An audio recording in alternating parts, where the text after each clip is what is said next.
crashing storms, violent upheaval. During the Great Arousal, the infinite domains were brought to life and death by the unknowable powers that be. The empires of dwarves and men were lifted from their brutal societies and given the gift of glorious culture. The goblin tribes were united and claimed by darkness to be used in terrible wars. The seas and skies were filled with glittering embers. The rock below was sundered and fouled. And awakened were those forgotten.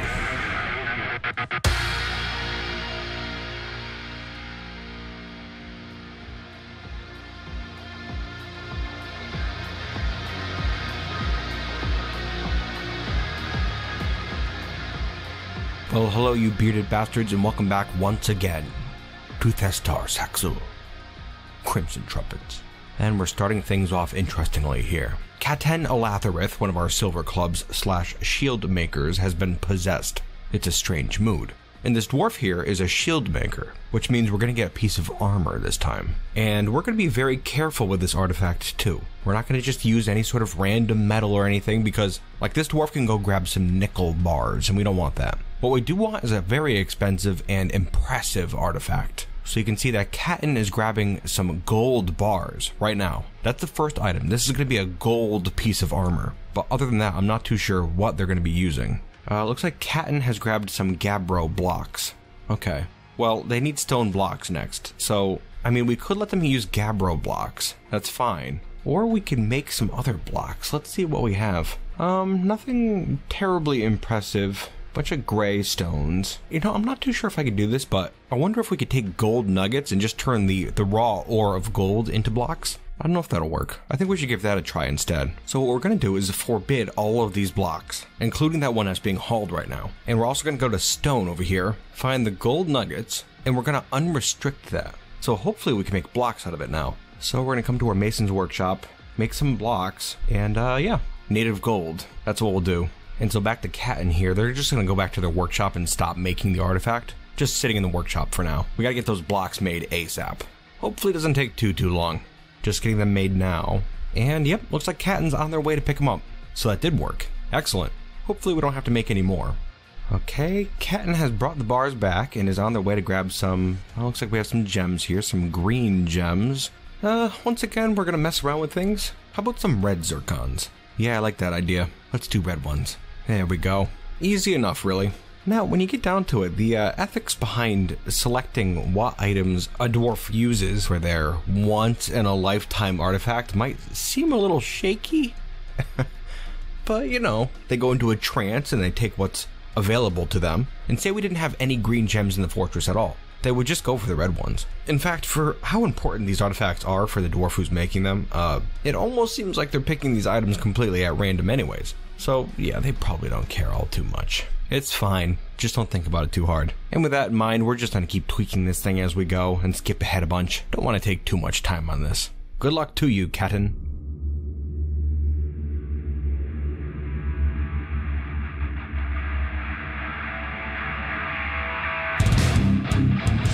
My bearded bastards is here, and we could not have had a more perfect artifact if we wanted. Catan Alatharith, the silver club / shield maker, has created Komanmoma's Razat Ural, a tall gold helm. He claims it as a family heirloom. That is remarkable. Let's have a closer look. It is a shame because we don't know how much the thing is worth right now, as we don't have a broker with the appraiser skill, but hopefully we'll find out in the future. Its name translates to Spread Crypt, the Raptor of Closing. Translation pans out. Spread Crypt symbolizes the land, a crypt full of the nightmarish dead spread out across the infinite domains, and this helmet here is the Raptor of Closing, an agile predator who's going to close the crypt. Makes perfect sense. This is a tall gold helm, all craft dwarfships of the highest quality. It is encrusted with round native gold cabochons. This object menaces with spikes of native gold. On the item is an image of a gray brute in gold. A gray brute, that is so badass. On the item is an image of Rakkhust Gravel Splatter, the dwarf and dwarves in red zircon. Rakkhust Gravel Splatter, which is an excellent last name, is surrounded by the dwarves. Rakkhust was queen of the Attic of Horns in the year 38, and that image symbolizes her ascension. Excellent. My goodness gracious. That is a fantastic artifact right there. A rarity to have one so perfect. Only thing is that, normally I, as the player, would really like to put this on, like, our leader or something like that. But Cat in here made this thing and claimed it as a family heirloom. So it's part of his family, I wouldn't feel right putting it on Adder or something. They can't just snag it away from the guy. And so what we're going to do is, of course, go into our military tab and make sure the guy gets to wear it into battle. It's only right. And yep, there he goes, picking up his helmet and continues on his way. That is so cool. Good job, Catten. Gonna have to keep in mind that he's wearing the thing. Don't want to get snagged up after combat or something by a stupid monkey. We've had a gray langur problem up on the surface, but yeah, shouldn't be an issue. We're gonna be careful with this one. The Forgotten Beasts we call them now, those lords of the Underwaste. Vast and terrible, they hail from a time before time. A remnant of some old power, greater than even the gods we now worship. Long have they waited, and great is their hunger for both flesh and chaos. And with the great arousal's sundering of the stone, the Forgotten Ones are forgotten no more.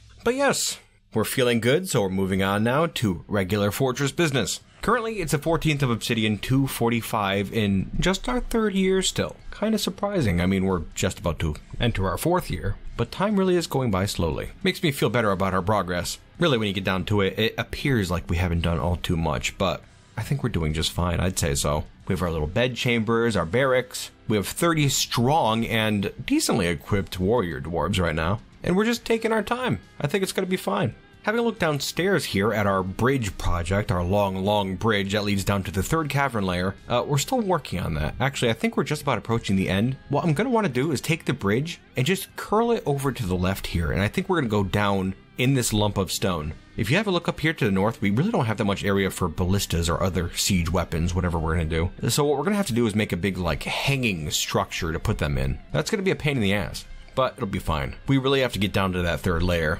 Only thing I'm really concerned about is we have that web-spitting Forgotten Beast out in the cavern still, in the 2nd cavern layer somewhere, and I haven't seen a hide nor scale of it since we originally saw it. It was hanging out here for a while, but then it disappeared out into the caves. I'm not too sure what we could do about that, though. Actually, yeah, we had a couple ideas from the dwarves that I kind of really like. Let's address that real quick. First off, regarding the silk-spewing monster in the caves, we did have some suggestions to trap the monster in order to farm its silk, which is an interesting concept. We are terrified of webs. They're very terrifying. This cannot be understated.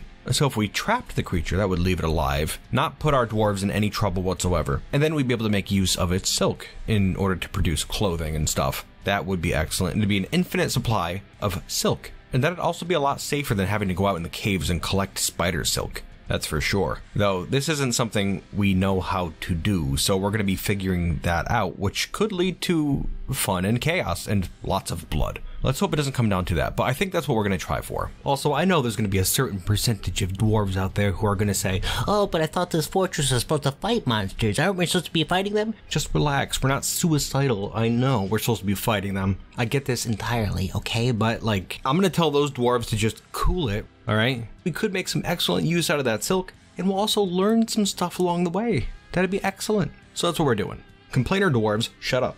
Keeping it cool, back to dwarven suggestions. Well, the dwarves are starting to get a bit concerned that there's a lot of water in the caves where we tend to regularly go. Like recently with that worm Forgotten Beast. Remember, the thing was swimming all over the place. And we had our dwarves kind of set up at the water's edge waiting for the thing to come out, and if any of them were pushed down into the water, that could lead them to drown. That wouldn't be great. So, well, another thing I haven't done before is try to train the dwarves swimming up. And apparently this can be accomplished by making a meeting area and just kind of filling it with water up to a specific depth, I believe.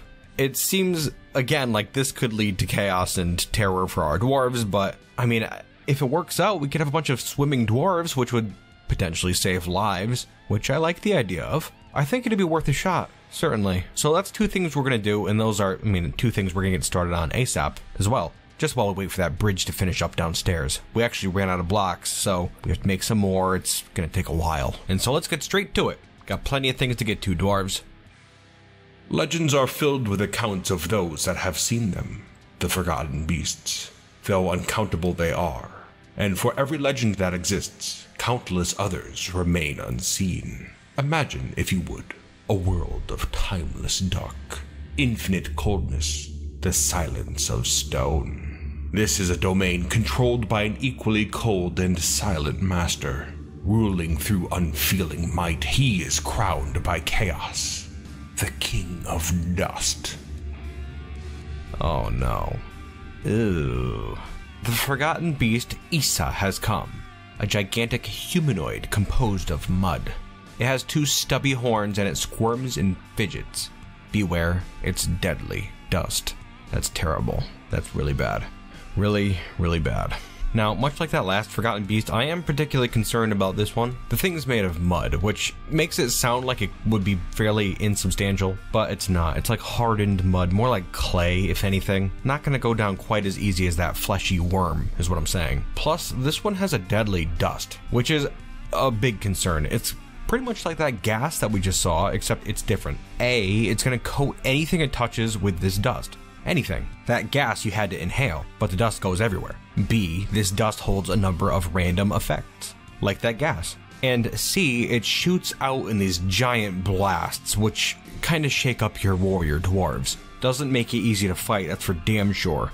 Now, the gas, I was pretty careless when you get down to it, just by sending the dwarves in like I did, but it did end up working out for us. And that was a calculated risk, because I know that worm was fleshy and it wasn't going to be that hard to kill. That being said, I'm doing the same exact thing with this one, pretty much. Taking a calculated risk, I could bunch up all the warriors and get them all to go out at once, but there'd be a much higher chance of, like, all of them dying all at once, or at least getting that dust on them. So, I mean, yeah, what we're doing right here is I've sent all the civilian dwarves to the fortress, so they're fine, and I've already told the warriors to come out and murder this thing. They're not going to be bunched up, they're basically going to show up one at a time, which is going to be extremely risky for those who get here first, but they could, I mean, they also have a chance of killing the thing in one hit. They do have skill now, they have armor, and so that's what we're going to be banking on. Somebody getting here and murdering the thing. Now, let's just watch and hope for the best, huh?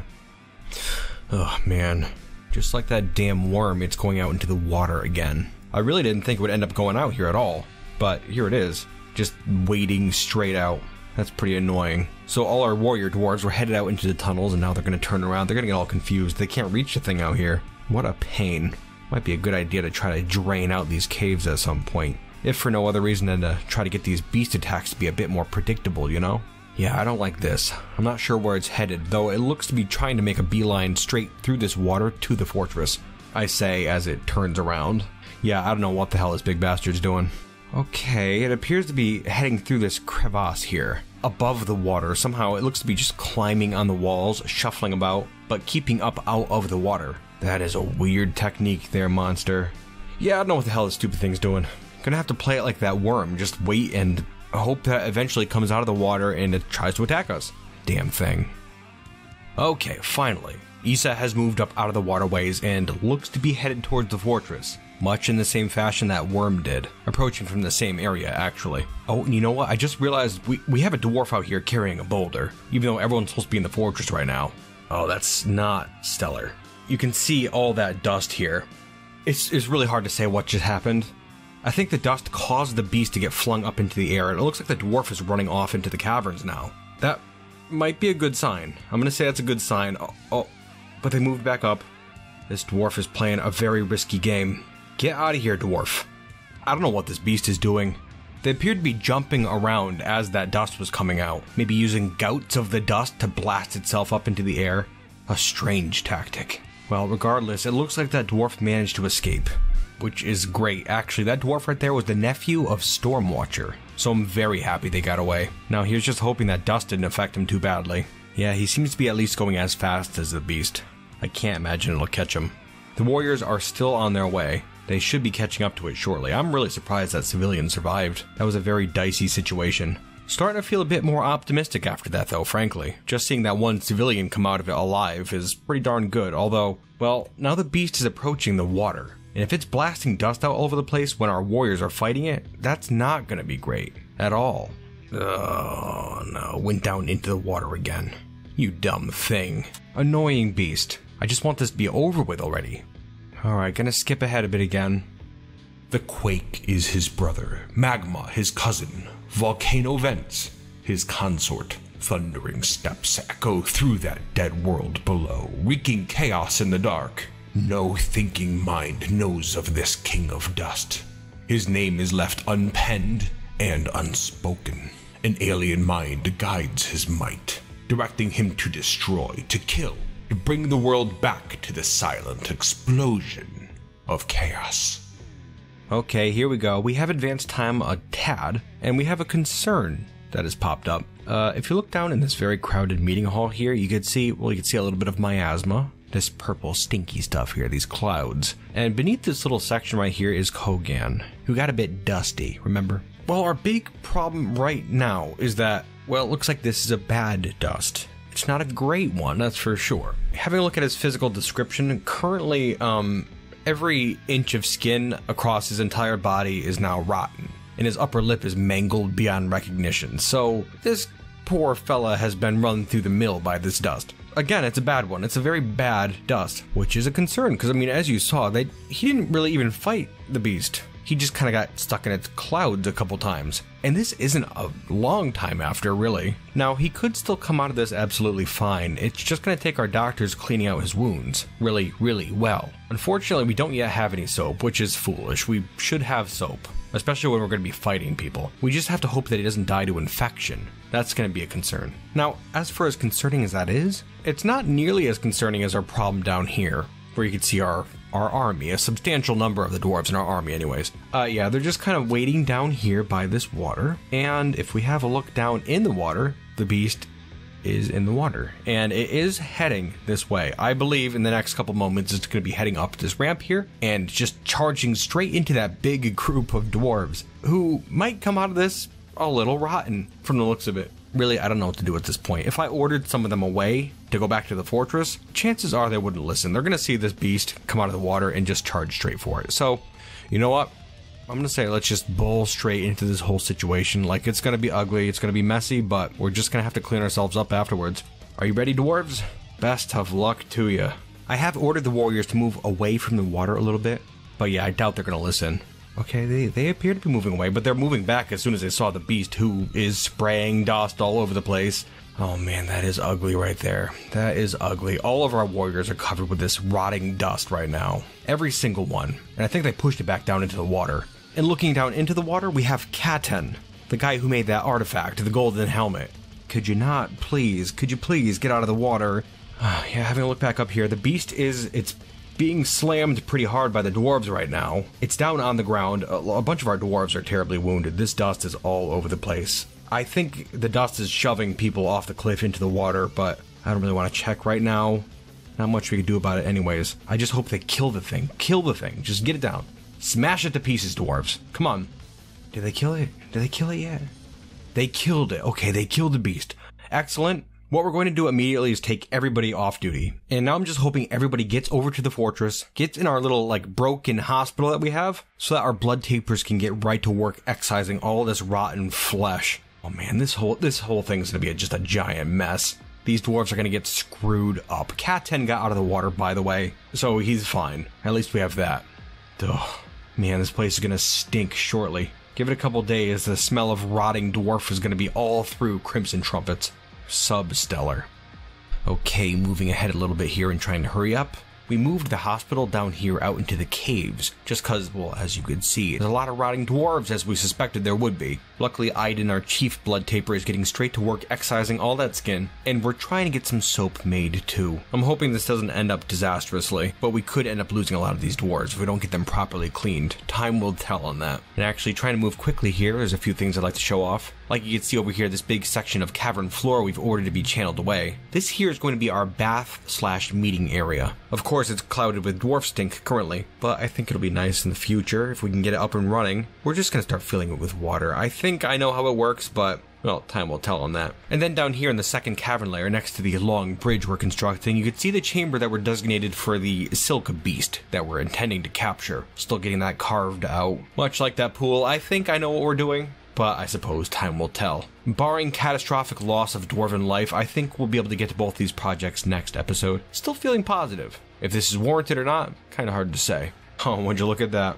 Tagatalon, that web-spitting forgotten beast, is back, too. chasing some Crundles around down here. Big bastard. Yeah, we'll get to you soon enough, you monster.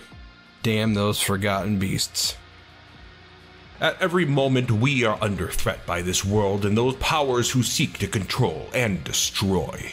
And this is why we have been uplifted by the hands of the gods, my dwarves, to fight the chaos. Dwarves of Crimsontrumpets, we have fought and we have won against the unknowable King of Dust.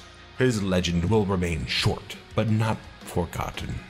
Let it be known that Crimsontrumpets is master of chaos. And with that, I suppose we're going to move on to some behind-the-scenes things. Oof. That was a rough one for sure. That was just our second forgotten beast that we've taken on, but one of the worst kinds you could fight. That's for sure, as we've seen. I guess I'm just really hoping that dust doesn't kill our dwarves. For as much as I've played Dwarf Fortress, I'm still a little unclear as to the whole medical thing there. Like, does a dwarf have to go and excise every section of rotten flesh one piece at a time? Because, like, a dwarf can have rotten flesh on each of their fingers, each of their toes, their legs, their arms, everything, you know? And if that's the case, that's an awful lot of work for one dwarf. We do have a few really skilled blood tapers, as you probably remember, but most of them are in the military right now, which means that most of them were exposed to that dust, so they are in the hospital. They need treatment right now, or else I would put them on healthcare duties again. That being said, I'm not sure if it's better to just take some untrained dwarves and have them start excising flesh, which, you know, in the real world seems like a pretty stupid idea, but like, it would also be stupid to leave them there just rotting, right? Better to take a chance and have them, you know, heal up or something, right? I don't know, who could say? I mean, I'm sure plenty of people could say actually, but like, I don't really care for looking on the wiki. I do it from time to time, but like, when it comes to that mechanic-y stuff, I kind of like try to figure things out myself for the most part. Foolish, I know, but I'm sure this is all gonna work out in the end.